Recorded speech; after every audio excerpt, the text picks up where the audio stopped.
अस्सलाम वालेकुम प्यारे बच्चों। मुझे उम्मीद है कि आप सब खैरियत से होंगे। आज हम जमात पंजुम की किताब नर्दबान उर्दू का सफ़ा 34, 35 और 38 मुकम्मल करेंगे। आज हम नर्दबान उर्दू का सफ़ा 34 पर एक तफ़हीम पढ़ेंगे जिसका उन्वान है शहद की मक्खी। शहद की मक्खी, ये तफ़हीम यानी ये पैराग्राफ यहाँ आपको मालूमात दी गई है एक शहद की मक्खी के बारे में। आपने शहद तो खाया होगा, तो आपने ये सोचा है कि शहद कैसे तैयार किया जाता है? जी हाँ, ये शहद एक छोटी सी मक्खी तैयार करती है। शहद की मक्खियाँ जो फूलों से रस जमा करती हैं और उसके लिए एक तवील फासला तय करती हैं। फूल से लेकर शहद तक के वो इतना तवील फासला तय करती हैं और अपने शहद के छत्ते में शहद यानी फूलों का रस जमा करती हैं। फिर उस रस को शहद में तब्दील करती हैं और फिर ये शहद हम तक पहुंचता है। शहद की मक्खी बेहतरीन मनसूबाबंदी है और नज़्म ज़ब्त से ये शहद तैयार करती है। उसकी अनथक मेहनत और जिद्दोजहद से ये शहद हम तक पहुंचता है। तो आइए आज हम नर्दबान उर्दू का सफ़ा 34 पर शहद की मक्खी के बारे में पढ़ेंगे। प्यारे बच्चों, आप नर्दबान उर्दू का सफ़ा 34 देखिए। यहाँ आपको एक तफ़हीम दी गई है शहद की मक्खी। यहाँ आपको एक पैराग्राफ दिया गया है शहद की मक्खी के बारे में। आपने इसको गौर से पढ़ना है। फिर इसके बाद अगले सफ़े पर दिए गए सवालात के जवाबात तहरीर करने हैं। तो आइए तफ़हीम पढ़ते हैं। शहद की मक्खी। शहद की मक्खी। शहद की मक्खियाँ फूलों का जो रस जमा करती हैं वो सब का सब शहद नहीं बन जाता, बल्कि इस रस का सिर्फ 1/3 यानी 3 में से 1 हिस्सा ही शहद बनता है। शहद की मक्खियों को आधा किलो शहद बनाने के लिए तकरीबन 20 लाख फूलों का रस हासिल करना पड़ता है। इसके लिए मक्खियाँ तकरीबन 30 लाख उड़ानें भरती हैं, यानी 30 लाख मर्तबा फूलों से अपने छत्ते तक आती हैं। ये फ़ासला जो वो इतनी मर्तबा आने जाने में तय करती हैं वो तकरीबन 50,000 मील होता है। यानी वो आने जाने के बजाय अगर एक ही सिमत में सीधा उड़ती रहें तो ये फ़ासला 50,000 मील होता है। जब छत्ते में फूलों का रस जमा हो जाता है तो उसके बाद शहद बनाने का अमल शुरू होता है। शहद पहले पानी की तरह होता है।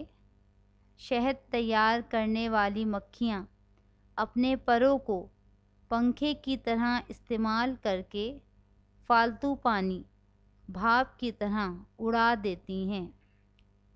जब ये पानी उड़ जाता है तो इसके बाद एक मीठा और गाढ़ा रस बाकी रह जाता है जिसे ये मक्खियाँ चूस लेती हैं। मक्खियों के मुंह में ऐसे गुदूद होते हैं जो अपने अमल से इस रस को शहद में तब्दील कर देते हैं। अब मक्खियाँ इस तैयार शहद को छत्ते के सुराखों में भर देती हैं। ये सुराख छत्ता बनाने वाली मक्खियाँ इस तरह बनाती हैं कि शहद टिन पैक ग़िज़ा की तरह महफूज हो जाए। शहद की मक्खी जिस तरह शहद बनाती है वो हमारे लिए बेहतरीन मनसूबाबंदी और मिसाली नज़्म ज़ब्त का नमूना है। प्यारे बच्चों, आपने तफ़हीम में दिया गया पैराग्राफ पढ़ा। अब हम अगले सफ़े पर इस पैराग्राफ से दिए गए सवालात के जवाबात तहरीर करेंगे। इबारत पढ़कर दिए गए सवालात के जवाबात मुकम्मल जुमलों की शक्ल में लिखिए। यहाँ आपको सवालात दिए गए हैं, आपको पैराग्राफ को पढ़कर यहाँ सवालों के जवाबात तहरीर करने हैं। सवाल नंबर 1, मक्खियों के जमा करदा रस का कितना हिस्सा शहद बनता है? मक्खियों के जमा करदा रस का कितना हिस्सा शहद बनता है? प्यारे बच्चों, आपने पैराग्राफ में पढ़ा है कि जब शहद की मक्खियाँ रस को जमा कर लेती हैं तो कितना फ़ीसद हिस्सा जो है वो शहद बनता है?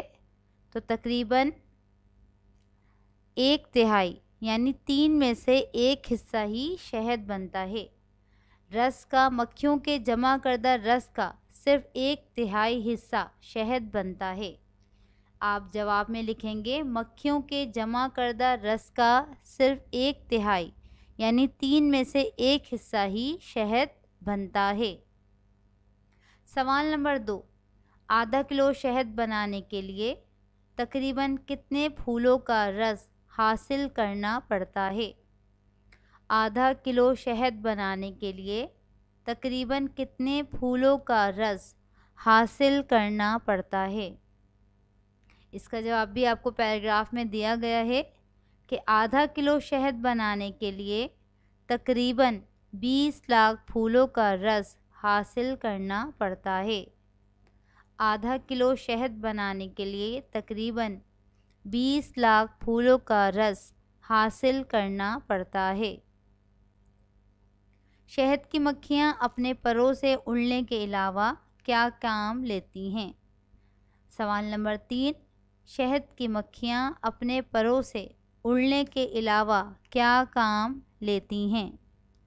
इसका जवाब भी आपको पैराग्राफ में दिया गया है कि मक्खियाँ अपने परों को पंखे की तरह इस्तेमाल करके फालतू पानी भाप की तरह उड़ा देती हैं। तो आप लिख सकते हैं शहद की मक्खियाँ अपने परों से उड़ने के अलावा इसको पंखा जो बना लेती हैं उस तरह भी काम लेती हैं। इनके अपने परों को पंखे की तरह भी इस्तेमाल करती हैं। शहद की मक्खियाँ अपने परों से उड़ने के अलावा अपने परों को पंखे की तरह भी इस्तेमाल करती हैं। शहद की मक्खियाँ रस को शहद में कैसे तब्दील करती हैं? सवाल नंबर 4, शहद की मक्खियाँ रस को शहद में कैसे तब्दील करती हैं? तो शहद की मक्खियाँ रस को शहद में कैसे तब्दील करती हैं? मक्खियों के मुंह में जो ऐसे गुदूद यानी ग्लैंड्स होते हैं जो अपने अमल से इस रस को शहद में तब्दील कर देते हैं। शहद की मक्खियाँ अपने मुंह में मौजूद गुदूद से रस को शहद में तब्दील करती हैं। शहद की मक्खियाँ अपने मुंह में मौजूद गुदूद से रस को शहद में तब्दील करती हैं। शहद की मक्खी से हमें क्या सबक मिलता है? सवाल नंबर 5, शहद की मक्खी से हमें क्या सबक मिलता है? तो शहद की मक्खी से हमें क्या सबक मिलता है? शहद की मक्खी से हमें बेहतरीन मनसूबाबंदी और मिसाली नज़्म व ज़ब्त का नमूना यानी कि सबक मिलता है। शहद की मक्खी से हमें बेहतरीन मनसूबाबंदी और मिसाली नज़्म व ज़ब्त का सबक मिलता है। मुझे उम्मीद है कि आपको ये सवाल जवाब समझ में आ गए होंगे।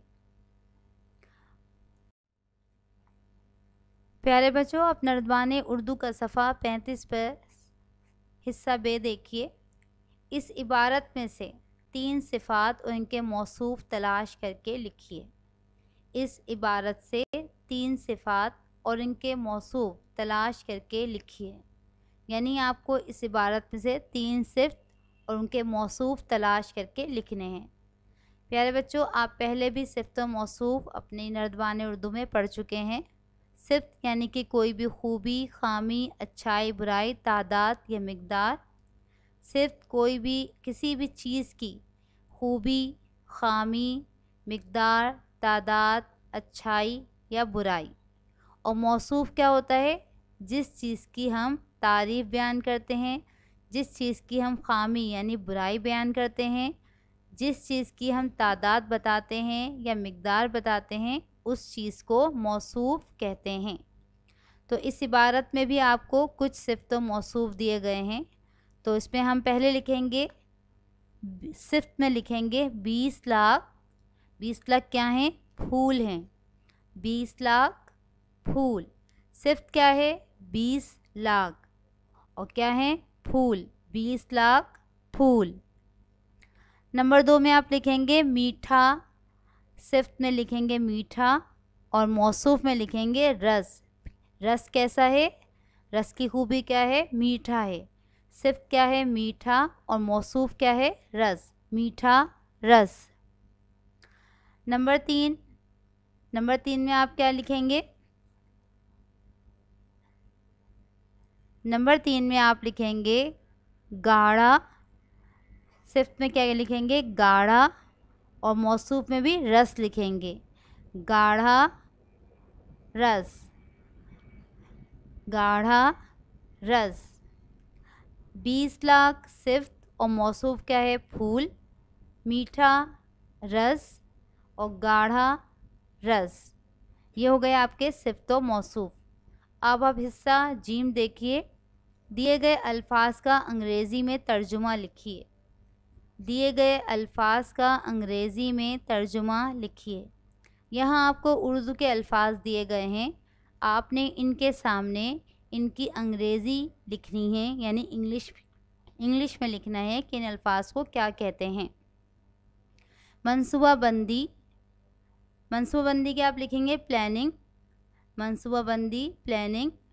रस जूस। ग़िज़ा फूड। गुदूद ग्लैंड्स। भाप स्टीम। तब्दील change. Planning, juice, food, glands, steam and change. मुझे उम्मीद है कि आपको दर्दबान उर्दू का सफ़ा 34 और 35 समझ में आ गया होगा। प्यारे बच्चों, आप ये सफ़ात अपनी किताब में ही मुकम्मल करेंगे। प्यारे बच्चों, अब हम दर्दबान उर्दू का सफ़ा 38 मुकम्मल करेंगे। हुरूफ का इस्तेमाल। हुरूफ का इस्तेमाल। हिस्सा अलिफ। मुनासिब अल्फाज चुनकर खाली जगहों को पुर कीजिए। मुनासिब अल्फाज चुनकर खाली जगहों को पुर कीजिए। यहाँ आपको कुछ जुमले दिए गए हैं और सामने ब्रैकेट्स में कुछ अल्फाज दिए गए हैं। आपने सही अल्फाज को खाली जगह में लिखना है ताकि आपका जुमला मुकम्मल हो जाए। नंबर 1, आज डैश कुछ काम करना है। आज डैश कुछ काम करना है। ब्रैकेट में दिए गए हैं मैंने मुझे। मैंने मुझे। तो यहाँ से आपका मुनासिब अल्फाज कौन सा होगा जो आप खाली जगह में लिखेंगे? आज मुझे कुछ काम करना है। आज मुझे कुछ काम करना है। आप खाली जगह में मुझे लिखेंगे। आज मुझे कुछ काम करना है। नंबर 2, डैश उस डैश मिलना है। डैश उस डैश मिलना है। यहाँ ब्रैकेट्स में आपको मुझे, मैंने, को से। मुझे, मैंने, को से। मुझे उस से मिलना है। मुझे उस से मिलना है। पहली खाली जगह में मुझे आएगा, मुझे उस से। दूसरी खाली जगह में से आएगा। मुझे उस से मिलना है। नंबर 3, आप डैश मिलकर बहुत खुशी हुई। आप डैश मिलकर बहुत खुशी हुई। खाली जगह ब्रैकेट में आपको को और से दिया गया है। को और से। को और से में से कौन सा जुमला अल्फाज जो है खाली जगह में आएगा? से। आप से मिलकर बहुत खुशी हुई। आप से मिलकर बहुत खुशी हुई। आप खाली जगह में से लिखेंगे। आप से मिलकर बहुत खुशी हुई। नंबर 4, मैंने एक दरख्त डैश। मैंने एक दरख्त डैश। ब्रैकेट में देखिए, को काटा या काटा, को काटा या काटा में से कौन सा अल्फाज जो है खाली जगह में आएगा? मैंने एक दरख्त काटा, मैंने एक दरख्त काटा, खाली जगह में क्या आएगा? काटा। मैंने एक दरख्त काटा। नंबर 5, डैश जो कुछ पूछना हो जल्दी पूछो। डैश जो कुछ पूछना हो जल्दी पूछो। ब्रैकेट में आपको तुमने, तुम्हें, तुमने, तुम्हें, यहाँ कौन सा अल्फाज जो है खाली जगह में आएगा? जी हाँ, तुम्हें। तुम्हें जो कुछ पूछना हो जल्दी पूछो। तुम्हें जो कुछ पूछना हो जल्दी पूछो। नंबर 1, आज मुझे कुछ काम करना है। नंबर 2, मुझे उससे मिलना है। नंबर 3, आपसे मिलकर बहुत खुशी हुई। नंबर 4, मैंने एक दरख्त काटा। तुम्हें जो कुछ पूछना हो जल्दी पूछो। प्यारे बच्चों, आप नर्दबान उर्दू का सफ़ा 38 किताब में ही मुकम्मल करेंगे। प्यारे बच्चों, अब आप नर्दबान उर्दू का सफ़ा 38 पर मश्क नंबर बे देखिए। ने, को और से की मदद से इबारत मुकम्मल कीजिए। ने, को और से की मदद से इबारत मुकम्मल कीजिए।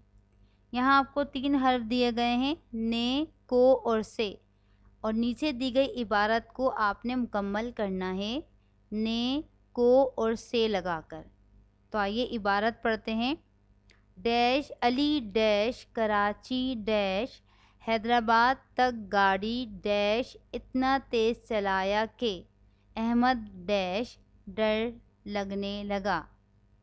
इस डैश अली डैश कहा, तुम आहिस्ता गाड़ी चलाओ, तेज़ चलाने डैश हादसा होने का ख़तरा होता है।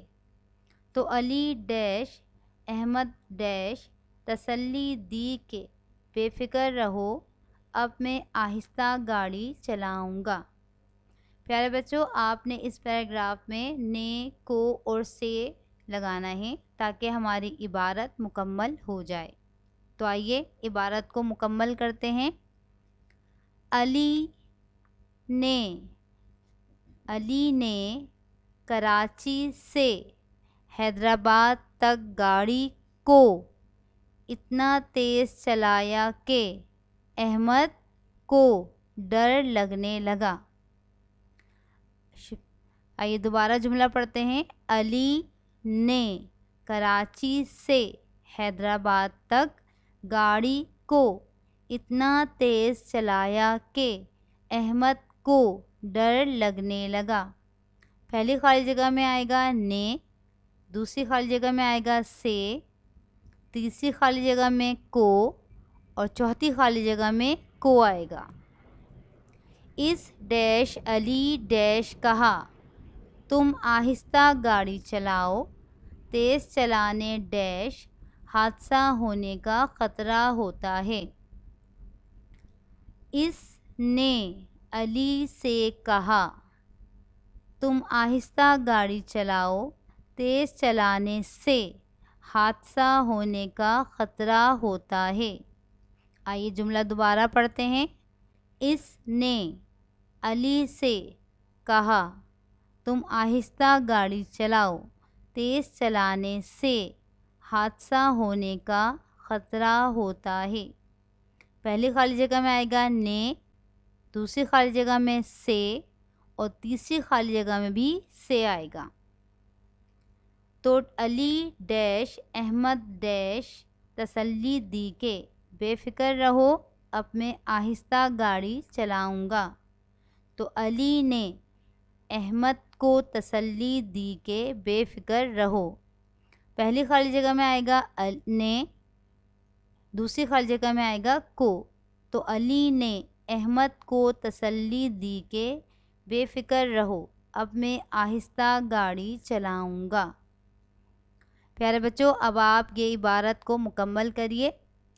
इसके बाद मश्क नंबर जी में दिए गए हुरूफ को इस्तेमाल करते हुए दो दो जुमले बनाइए। दिए गए हुरूफ को इस्तेमाल करते हुए दो दो जुमले बनाइए। प्यारे बच्चों, आपने पिछली इबारत में ने को और से की मदद से एक इबारत मुकम्मल करी थी। अब आपने इन्हीं हर्फ से दो दो जुमले बनाने हैं। ने के दो जुमले बनाने हैं, को के दो जुमले बनाने हैं और से के दो जुमले बनाने हैं, जिसमें हमारे ये हर्फ आए। आपने ऐसे जुमले बनाने हैं। आपने नर्दबान उर्दू का सफ़ा 38 अपनी किताब में ही मुकम्मल करना है। प्यारे बच्चों, आज हमने क्लास पंजुम की नर्दबान उर्दू का सफ़ा 34, 35 और 38 मुकम्मल किया। प्यारे बच्चों, अगर आपका नर्दबान उर्दू का काम नामुकम्मल है तो आप वो तमाम काम मुकम्मल कर लीजिए। मुझे उम्मीद है कि आज का सबक आपको समझ में आ गया होगा। शुक्रिया। अल्लाह हाफ़िज़।